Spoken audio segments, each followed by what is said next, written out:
Hello everyone, good morning. Welcome back to another new vlog, another new day. चलो शुरू करा যাক আর একটা নতুন ব্লগ। এখন বাজছে 10টা বাজতে 10। তো ছাদে এসেছিলাম চুল শুকানোর জন্য। সকালের দিকেও এসেছিলাম, মানে ওই 8টা সাড়ে 8টা এরকম সময়তে এসেছিলাম। তখন রোদটা একদম হালকা ছিল, পুরোপুরি চুলটা শুকায়নি, তাই এখন আর একবার এসেছিলাম। বাট এখন রোদের জোর বেড়ে গেছে, ঠাকুর ঘরে বসে আছি। এনিওয়েজ, তো চলো আজকে সারাদিন কি করছি না করছি সবটাই তোমাদের সাথে শেয়ার করব। ব্লগটা স্কিপ না করে দেখতে থাকো। মা তো সকাল সকাল পুজো দিয়ে দেয়, তো এখানে ঠাকুরের পুজো দেওয়াও হয়ে গেছে। এই ফুলগুলো না খুবই সুন্দর দেখতে, কিন্তু এই ফুলগুলোর কি নাম আমি সেটাই জানি না। তোমরা যদি জানো তাহলে প্লিজ কমেন্টে জানিও। মাকেও জিজ্ঞাসা করছিলাম যে এই ফুলগুলোর কি নাম, মা বললো মাও জানে না। তো তোমরা যদি জানো তাহলে ডেফিনেটলি কমেন্টে জানিও। আজকে হবে মায়ের হেয়ার কাট। মা সেই দুর্গাপুজোর আগে থেকে আমাকে বলছিল যে আমার চুলটা একটু ঠিক করে দে, কিন্তু হয়নি। ফাইনালি আজকে মায়ের হেয়ার কাট হচ্ছে। কতটা ছোট করে দেবো? হ্যাঁ, একটু এতটা কেটে দেবো, এতটা ঠিক আছে। দুটো লক্স কেটে দেবো না। আমার হাতে চুল আছে, আমি যা খুশি তাই করতে পারি। ঠিক আছে। তো মায়ের চুলের লেন্থটা এখন এতটা আছে। কাটতে কাটতে মানে এই সমান যে করব, সমান করতে করতে কতটা ছোট হবে জানি না। বাট হ্যাঁ, চেষ্টা করব যাতে বেশি না কাটা হয়, কারণ বিয়ের টাইমে খোঁপা করবে, তো বেশি ছোট হয়ে গেলে আবার খোঁপাটাও হবে না। হ্যাঁ না মাম্মিজি? তো মায়ের চুলটা আগে কেটে নিই, তারপরে দেখাচ্ছি যে মায়ের চুলটা কিরম কাটলাম। তো ফাইনালি মায়ের হেয়ার কাট কমপ্লিট।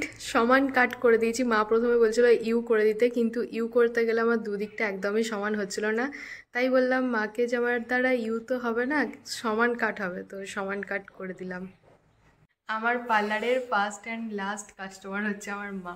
কেমন লাগলো তোমার সমান সমান হেয়ার কাট? আসলে আমি হেয়ার কাট করতে গিয়ে মায়ের নাইটিটাই কেটে ফেলেছি, কিন্তু মা সেটা এখন অবধি জানে না। অনেক হাসি মজা তো হয়ে গেছে। এবারে করব কিছু কাজ। মুখে একটু ফেস প্যাক লাগাবো আর পেডিকিওর করব। পেডিকিওর আমি বাড়িতেই করি। এর আগে তোমাদের সাথে শেয়ার করেছি যে আমি কিভাবে পেডিকিওর করি না করি। তো তোমরা যদি দেখতে চাও তাহলে আমি ডেসক্রিপশন বক্সে লিংক দিয়ে রাখবো, চেক করে নিতে পারো। অনেকদিন ধরেই ভাবছি পেডিকিওর করব কিন্তু করা হয়নি। কাল না পরশু দিনকে নেল পলিশগুলো রিমুভ করে রেখে দিয়েছি। তো আজকে আমাকে পেডিকিওর করতেই হবে, না হলে আর টাইম পাওয়া যাবে না। কালকে আমাদের বাড়িতে টুনি লাগানো হবে, পরশু দিন কালী পুজো। আর হ্যাঁ, একটা কথা তো বলাই হয়নি, আজকে ধনতেরাস। তো বিকালের দিকে একটু বেরোবো। কোথায় যাবো না যাবো থাম্বনেল দেখে তো তোমরা বুঝেই গেছো, টাইটেল দেখেও বুঝে গেছো। বাট তাও যখন বেরোবো তখন বলবো। আর বেশি বকবক করছি না, নিজের কাজগুলো কমপ্লিট করে তারপর আসছি। 2:10। আমার লাঞ্চ তো অনেকক্ষণ কমপ্লিট হয়ে গেছে, আর আমি এখন রেডিও হয়ে গেছি। আগের ব্লগে তোমরা দেখেছো যে ক্যারেট লেনে গেছিলাম, একটা আংটি অর্ডার দিয়ে এসেছিলাম। তো আজকে ধনতেরাস, আজকেই যাচ্ছি ওই আংটিটা নিয়ে আসতে। আমি তো জানতাম যে বিকাল সন্ধে করে যাব, কিন্তু জয় ফোন করে বলল যে ওর ওই টাইমে কাজ আছে, হবে না। তাই আমরা এখন বেরোচ্ছি। আর বেশি বকবক করবো না, কারণ এর মধ্যে আমাকে জয় 2-3 বার তো ফোন করেই নিয়েছে যে তাড়াতাড়ি করবে তাড়াতাড়ি করবে। আর আংটিটা তো নেবই, তার সাথে সাথে আরও টুকটাক কয়েকটা কাজ আছে, তো সেগুলোও কমপ্লিট করব। চলো এখন বেরোনো যাক।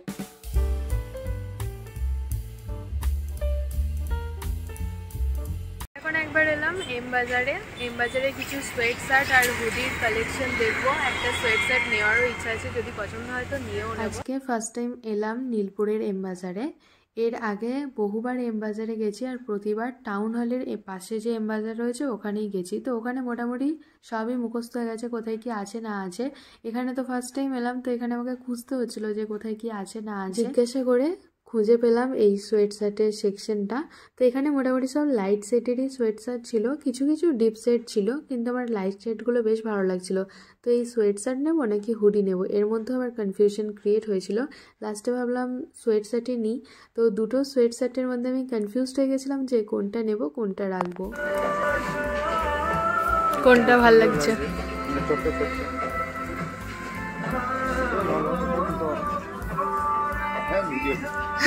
বলো বলো। ওকে, কর্তার ইচ্ছাই কর্ম। আমরা এখন চলে এসেছি ক্যারেট লেনে। আমি তো সুপার ডুপার এক্সাইটেড কি ফাইনালি হাতে আংটিটা পাবো। Are you excited? আর তোমার জন্য। বাবা, তো চলো এখন ভিতরে যাওয়া যাক। ভিতরে এসে আমরা কিছুক্ষণ ওয়েট করছিলাম বিলটা দিয়ে, কারণ তখন আমরা ফিঙ্গার রিংটা হাতে পাইনি। তো আমরা যে সিটটাতে বসেছিলাম ওখানেই একজন কাস্টমার এই ইয়াররিংসগুলো দেখছিলেন, তাই ভাবলাম তোমাদের সাথে একটু শেয়ার করি। এই যে জায়গাটাতে বসছিলাম সেখানেই আর কি এই ইয়াররিংসগুলো সাজিয়ে রাখা ছিল। স্লিকের উপর, সিম্পলের উপর ইয়াররিংসগুলো কি সুন্দর দেখতে, দেখো আমার তো ভীষণ ভালো লাগছিল দেখতে। তাই আমার যখন ভালো লাগছিল তাই ভাবলাম তোমাদেরও নিশ্চয়ই ভালো লাগবে, একটু শেয়ার করি। এই যে উপরে রয়ে 3টে ইয়াররিংস আছে না, এর মধ্যে 2 নম্বর আর 3 নম্বর ইয়াররিংসটা আমার বেশ ভালো লাগছিল। তো জয়কে সেটাই দেখাচ্ছিলাম আঙুল দিয়ে দিয়ে যে এটা ভালো লাগছে না। ফাইনালি পেয়ে গেছি হাতে ফিঙ্গার রিংটা। তো আমি হাতে তখনও পরিনি, ও ফার্স্টে ভালো করে চেক করে নিচ্ছিল যে সব ডায়মন্ডগুলো ঠিক আছে নাকি। এর আগের দিন যখন এসছিলাম অর্ডার দিতে, তখন যে পিসটা দেখে অর্ডার দিয়েছিলাম সেটা তো আমার সাইজের ছিল না, কিন্তু ওই পিসটাতে একটা ডায়মন্ড মিসিং ছিল। সেটা জয় দেখতে পেয়েছিল এবং ওনাদেরকে ইনফর্ম করে। তো ওনারা বলেন যে থ্যাংক ইউ, আমরা তো খেয়াল করিনি, বাট কোনো কারণে হয়তো ডায়মন্ডটা মিসিং হয়ে গেছে, এটা যদি কাস্টমারকে দিয়ে দিতাম তাহলে আমরাই প্রবলেমে পড়তাম, এই কথাগুলোই ওনারা বলছিলেন। তাই জন্যই আজকের রিংটা ও খুব ভালোভাবে চেক করে নিচ্ছিল। তো তোমাদের ফিঙ্গার রিংটা কেমন লাগলো প্লিজ আমাকে কমেন্টে জানিও। আমাদের first purchase done from CaratLane. ধনতেরাসে ফার্স্ট টাইম নিজের জন্য কিছু হলো, তাও আবার জয়ের দৌলতে। Thank you so much, thank you so much এত সুন্দর একটা গিফট দেওয়ার জন্য। যদিও এটা এখন আমার কাছে থাকবে না, এটা এখন ওর কাছেই থাকবে, পরে আমিই করবো। আচ্ছা, এটা আপনার জন্যই তো নেওয়া। তো আমাদের কাছে এখনও বেশ কিছুটা সময় বাকি আছে, মানে ওর কাজ আছে বিকালের দিকে, ওই 4টে 4:30 এরকম টাইমে কাজটা রয়েছে। বাট এখন ওই 3:30, 3:15 কি 3:30 এরকম বাজছে। তো আমাদের হাতে এখনও অনেকটা টাইম বাকি আছে, তাই আমরা অনেকটা ঘুরে ঘুরে তারপরে বাড়ি এসেছি। তো এখন আমরা যাচ্ছিলাম নীলপুরের ভিতর দিয়ে। ও আমাকে এটাই বলছিল যে তুমি এত বাইরের দিকে হাতটা কেন বার করে রেখেছো, মানে ফোনটা ওরকম বাইরের দিকে ছিল। আমি বলছি ভিডিও করছি তো আমাকে এরকম করেই নিতে হবে, কি করব। দেন বলছিল যে আজকে তো মনে হচ্ছে তুমি বিশাল খুশিতে আছো। আমি বললাম খুশি হব না, এত দামি কিছু একটা তুমি আমাকে গিফট করলে, তো খুশি তো হওয়ারই কথা। দেন ওর রিপ্লাই এটাই ছিল যে আমিও তো প্রথমবার কাউকে দামি কিছু দিলাম। মানে ওর টোনটা এমন ছিল, আমার শুনে মনে হলো যে আচ্ছা তুমি কি তাহলে আগেও কাউকে দামি কিছু দিয়েছো বা দেবে এরকম ভেবেছিলে। এইসব নিয়েই কথাবার্তা আর কি ফাজলামি চলছিল। তো আমরা এখন যাচ্ছি ভিতরের রাস্তা দিয়ে। দুপুরের দিকে রাস্তা তো ফাঁকাই থাকবে, পরন্ত বিকালবেলা দেখো সূর্য প্রায় অস্ত যায়। শীতকাল এমনিতেই তাড়াতাড়ি সন্ধে হয়। তো জয় এটাই বলছিল যে এখন রাস্তায় এত ভিড়, এত জ্যাম থাকে যে গাড়ি চালাতেই ইচ্ছা করে না। আর এখন এই ফাঁকা রাস্তা দিয়ে গাড়ি চালাতে কি যে ভালো লাগছে। বাড়িতে অনেকক্ষণই চলে এসেছি, ফ্রেশও হয়ে গেছি, মেকআপটা এখন অবধি রিমুভ করা হয়নি। বেরিয়ে ফার্স্টেই গেলাম এমবাজারে। তো এমবাজারে গেছিলাম একটা সোয়েট শার্ট নেওয়ার জন্য, ইভেন হুডিও দেখেছি অনেক, কিন্তু হুডির যে কালার ছিল ওই কালারগুলো আমার ঠিক পছন্দ হয়নি। তো সামনেই কালী পুজো আসছে, আর এখন অলরেডি একটু একটু ঠান্ডা পড়ে গেছে, আর কালী পুজোর সন্ধ্যের দিকে ঠাকুর দেখতে বেরোবো, একটু এদিক ওদিক যাবো, শীত করবে, তার জন্যই মেনলি সোয়েট শার্টটা নেওয়া। তো দুটোর মধ্যে কনফিউশন হচ্ছিল যে কোনটা নেবো। ওকেও জিজ্ঞাসা করলাম যে কোনটা নেবো। তো লাস্টে বললো যে দুটোই নিয়ে নাও। তাই ওই দুটো সোয়েট শার্টই নিয়ে নিয়েছি। আর এখন তোমাদের সাথে শেয়ার করছি না, কারণ ওগুলো পরে অলরেডি তোমরা গেট রেডি উইথ মি দেখে নিয়েছো, কালী পুজোর ব্লগও তোমরা দেখে নিয়েছো। এই ব্লগটা আমি একটু লেটে পোস্ট করব। তারপরে ওখান থেকে চলে গেলাম ক্যারেট লেনে গিয়ে কিছুক্ষণ ওয়েট করলাম। ওয়েট করার পরে তো আমরা ফিঙ্গার রিংটা পেয়েই গেলাম। তো ফিঙ্গার রিংটা পাওয়ার পরে এত ভালো একটা ফিল হলো, কি বলবো। মানে জয় তো খুব ভালোভাবে চেক করছিল যে সব ঠিকঠাক আছে নাকি। তো আমি দেখিও নি ভালোভাবে, আমি জাস্ট আঙুলে পরে দেখলাম যে হ্যাঁ খুবই সুন্দর দেখতে লাগছে আর আমার ভীষণ পছন্দ হয়েছে। আমি তোমাদের সামনে ঠিকঠাকভাবে এক্সপ্রেস করতে পারছি না, আমি একদম ইন্ট্রোভার্ট পারসন, সো দ্যাট আমি তোমাদের সামনে ঠিক করে এক্সপ্রেস করতে পারছি না যে আমার ভিতরে কতটা আনন্দ হচ্ছে, কীরকম আমার ফিল হচ্ছে।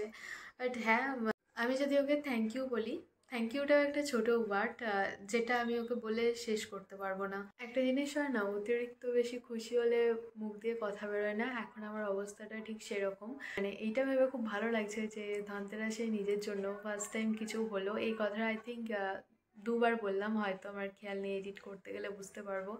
বাট হ্যাঁ, নিজের জন্য যখন কিছু হয় না, তার একটা আলাদাই আনন্দ থাকে, আর সেই আনন্দটাই আমার এখন হচ্ছে, তাও আবার ওর জন্য।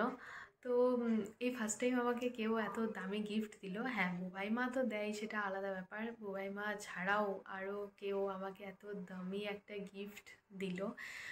ও সেটাই বলছিল যে আমিও তো কাউকে কখনো এত দামি গিফট দিইনি, তোমাকেই প্রথম দিলাম। তো সব মিলিয়ে মিশিয়ে আমি excited, emotional. One eternity later. এই ব্লগটা ছোট হলো না বড় হলো আমি তাও জানি না, যা হবে সেটাই পোস্ট করে দেবো। তো যদি তোমাদের ভালো লেগে থাকে তাহলে তো জানোই কি করতে হবে, লাইক শেয়ার অ্যান্ড সাবস্ক্রাইব। অবশ্যই কমেন্টে জানিও যে ফিঙ্গার রিংটা তোমাদের কেমন লাগলো। ওটা আমি চয়েস করেছি, আমার বেশ পছন্দ হয়েছে, আর অবশ্যই ওদেরও পছন্দ হয়েছে, দিদিরও পছন্দ হয়েছে, জয়েরও পছন্দ হয়েছে। তো আর হ্যাঁ, এটাও আমাকে কমেন্টে জানিও যে তোমাদের বিয়ের ব্লগগুলো দেখতে কেমন লাগছে। অলরেডি এই ব্লগটা যখন পোস্ট করবো তখন আই থিঙ্ক আমার আইব্রো ভাতও শুরু হয়ে যাবে। তো সেই ব্লগগুলো তোমাদের কেমন লাগছে সেটাও আমাকে প্লিজ কমেন্ট করে জানিও। আর যদি ফেসবুক পেজ থেকে দেখে থাকো তাহলে প্লিজ পেজটা ফলো করে নিও। কালকে আসি নতুন একটা ভিডিও নিয়ে, ততক্ষণে সবাই ভালো থেকো, সুস্থ থেকো, সাবধানে থেকো। অবশ্যই সাবস্ক্রাইব করে আমার পাশে থেকো। তো চলো, ফাইনালি আজকের মতো টাটা।